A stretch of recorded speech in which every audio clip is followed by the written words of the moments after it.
दुख में सुमिरन सब करे, सुख में करे न कोई। जो सुख में सुमिरन करे तो दुख काहे को होए। हमें हमेशा ईश्वर को याद करना चाहिए। ये नहीं कि जब हमारे ऊपर कोई कठिनाई आई, मुसीबत आई, तब हम भगवान को याद करें कि हे भगवान हमारी रक्षा करो। हमें हमेशा हर समय ईश्वर की प्रार्थना करनी चाहिए और रोज 2 से 3 मिनट तक सच्चे मन से ईश्वर को याद करना चाहिए। ये नहीं कि माला तो कर में फिरे, जीभ फिरे मुख माए, मनवा तो चौंदेस फिरे, ये तो सुमरन नाई। पहले के जमाने में जो ऋषि और मुनि होते थे वे तपस्या करते थे, ईश्वर की भक्ति करते थे और भगवान भी प्रसन्न होकर उन्हें साक्षात दर्शन देते थे। भगवान की भक्ति में बहुत शक्ति, बहुत बल है। जब द्रौपदी ने गोविंद को याद किया तो मुसीबत में गोविंद ने उनकी सहायता की। आज मैं आपको रहीम की कृष्ण भक्ति के बारे में बताऊंगी कि जो भगवान हैं उनकी भक्ति में जाति पाति का बंधन नहीं होता। वो किसी में भेदभाव नहीं करते। भगवान सबको एक समान मानते हैं और सबकी रक्षा करते हैं। रहीम का पूरा नाम अब्दुल रहीम खान खाना था। रहीम अकबर के दरबार के 9 रत्नों में से एक थे। वे कुशल प्रशासक, सेनापति, कूटनीतिज्ञ, दानवीर, विद्वान और कवि थे।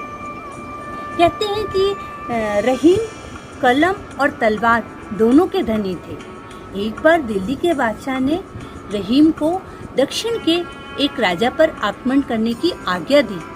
रहीम ने आक्रमण किया और घनघोर युद्ध हुआ। युद्ध में रहीम की जीत हुई। रहीम की जीत के बाद वहाँ के राजा ने रहीम के सामने दोस्ती का प्रस्ताव रखा। रहीम ने उस राजा से दोस्ती का प्रस्ताव स्वीकार कर लिया। उस राजा ने दूसरे दिन संध्या के समय रहीम को अपने महल में भोजन के लिए निमंत्रण दिया। रहीम ने निमंत्रण को स्वीकार कर लिया और दूसरे दिन संध्या के समय जब रहीम राजा के महल में जाने के लिए निकले और महल के फाटक के पास पहुंचे तो उन्हें एक बालक दिखाई दिया जो कि बहुत ही अद्भुत था। उस बालक ने रहीम से कहा, खान साहब कहाँ जा रहे हो? रहीम बोले, राजा के यहाँ भोजन करने जा रहा हूँ। बालक बोला, मत जाइए। रहीम ने कहा, क्यों? बालक बोला, राजा के मन में पाप है, वह आपको विष खिलाकर मारना चाहता है। रहीम सोच में पड़ गए। बोले, मैं तो राजा को वचन दे चुका हूँ, मैं अपना वचन कैसे तोड़ सकता हूँ?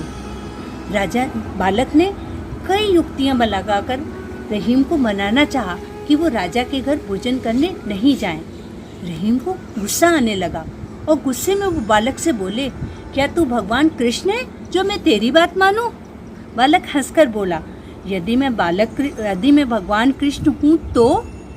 और थोड़ी ही देर में रहीम देखते हैं कि बालक के चारों ओर प्रकाश दिखाई देता है और रहीम को उस बालक की जगह श्री कृष्ण भगवान दिखाई दिए।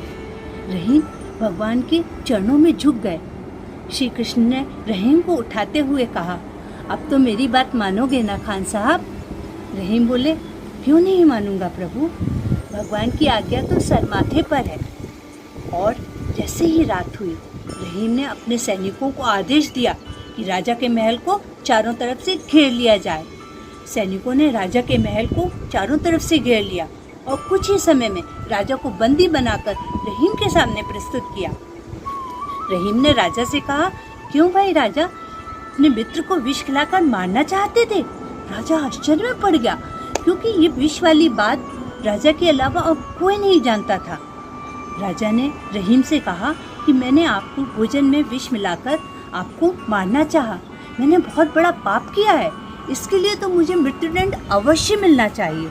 लेकिन मैं आपसे एक बात जानना चाहता हूँ कि आपको ये विष वाली बात के बारे में कैसे पता चला? राजा बोला, तुम तो मेरे मित्र हो, मैं तुम्हें मृत्युदंड कैसे दे सकता हूँ?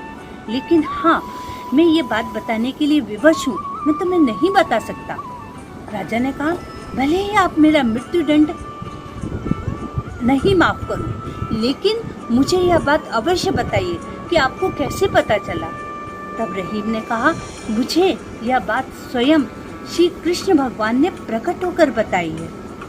राजा रहीम के चरणों पर गिर पड़ा और फूट फूट कर रोने लगा। रहीम ने राजा को उठाया और उसे बंधन मुक्त किया और उससे सच्ची मित्रता कर ली। रहीम बहुत ही दयालु थे और उन्होंने उस राजा को माफ कर दिया। हमें सच्चे मन से ईश्वर को याद करना चाहिए, क्योंकि जब हम सच्चे मन से ईश्वर को याद करते हैं तो ईश्वर हमारी मदद के लिए अवश्य आते हैं, चाहे वो किसी भी रूप में आए। तो हमें रोज 2 से 3 मिनट तक सच्चे मन से ईश्वर की प्रार्थना करनी चाहिए। अगर आपको हमारा ये वीडियो अच्छा लगा हो तो आप इसे लाइक ज़रूर करें।